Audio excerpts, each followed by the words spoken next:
সুষ্ঠু হবে এইটাই আমাদের বড় লক্ষ্য। আমরা এই প্রচেষ্টায় আছি।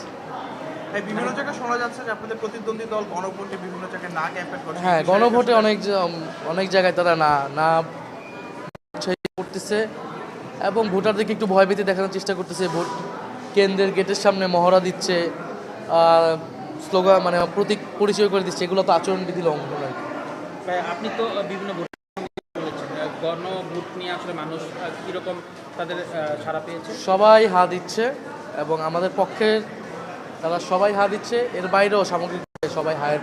আরেকটি বিষয় আপনি বলছেন যে কেন্দ্রের সামনে মহড়া, আমরা দেখছি যে বিভিন্ন কেন্দ্রে আসলে যে প্রধান যে ফটকটি রয়েছে, ভোটাররা যেটা প্রবেশ করেন সেখানে বেশ ভিড় দেখতে পাই। অনেকজনই কিন্তু সেটি আসলে অনেকজনে ভয় পায়। তো এই বিষয়টা আপনারা আসলে কীভাবে দেখবেন বা আইনশৃঙ্খলা বাহিনীর নজরে তারা?